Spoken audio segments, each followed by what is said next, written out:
Winning the Foley Shield is the most prestigious reward in rugby league in North Queensland, with teams from as far away as Mount Isa in the west, Cairns to the north and Mackay to the south being prepared to travel hundreds of kilometres each year to battle out the grand final held here at the Townsville Sports Reserve in September.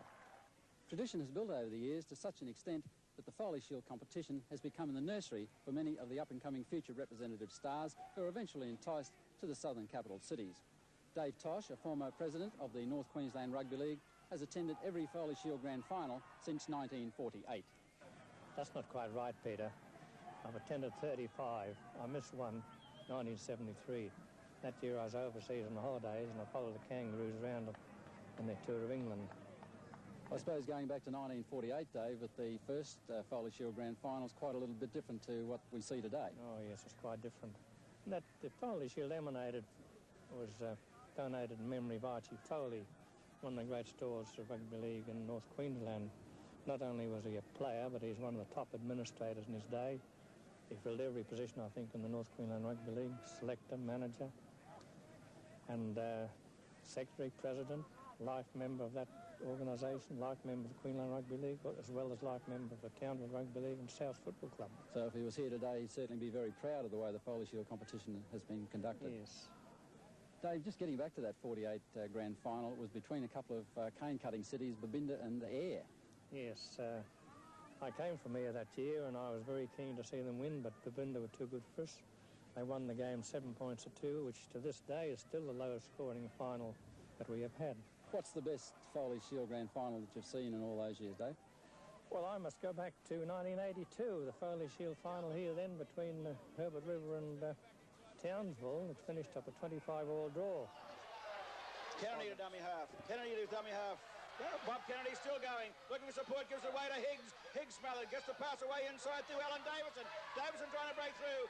Gives it back outside to Higgs. Higgs to Wells. Wells probing. Wells, Rodney Wells will score, I think. Rodney Wells is in.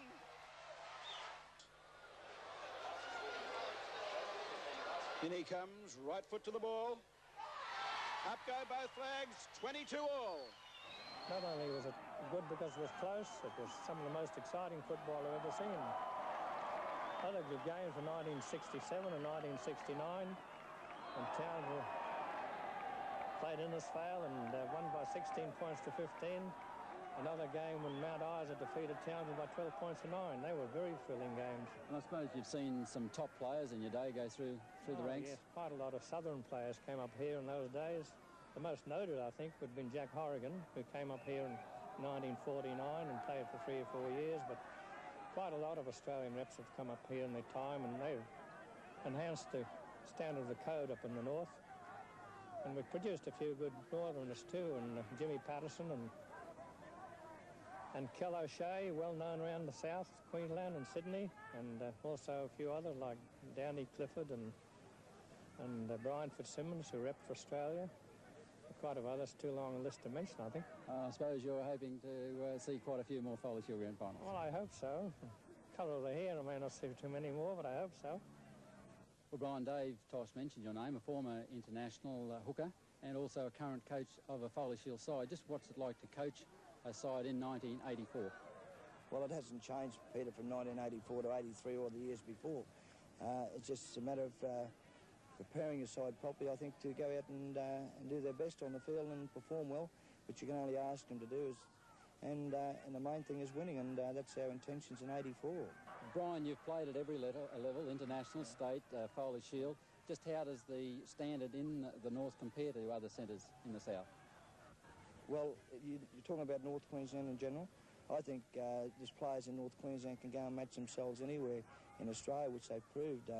Just only was back in 1977 when Kerry Bastard was a young bloke from Innisfail, and the next year he was playing for Australia. And I think that speaks volumes to the standard of rugby league in North Queensland. And of course, playing in the south, they don't have the extreme heat that they have to put up with here, particularly it's in the winter as well. Yeah. Well, that's this, Peter. It's when you come in the Foley Shield final in September, October, you've got the humidity in Townsville and all over the north, and it does affect players. And we found a lot of players that come to play in the north, it takes them a long time to get acclimatised, and possibly by the end of September, early October, they should be acclimatised to the heat conditions, and hopefully they are.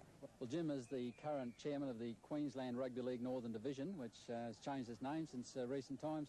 Just how has the competition of the Foley Shield changed since you've been in chair? Well, it's changed considerably, Peter, because in the earlier years we had Tully and Eacham playing in the Foley Shield competition, and they dropped out over the years, and then another league, Whitsunday, came into the competition. But we've retained the nucleus of the Foley Shield competition over the period of 1948 to the present time, much the same as it started, with the loss of Babinda earlier, and then Tully and Eacham, as I said, and then with the emergence of Whitsunday into the competition. And then, of course, Mount Isa coming in 1968. Well, the 11 years that you've been in the chair, what have been the really significant changes that you've seen to the game that's affected the Foley Shield competition as such? I don't know whether there's been any significant changes to the game. I suppose you could look at the rules part of it. The six tackle had a great effect on the game, but I think the biggest change we've had is in administration, when we became part of the one league in Queensland and reduced us from a large committee of about 30 down to 9 people administering the game in North Queensland. Well, of course, you've got a commodity to sell now. Is it a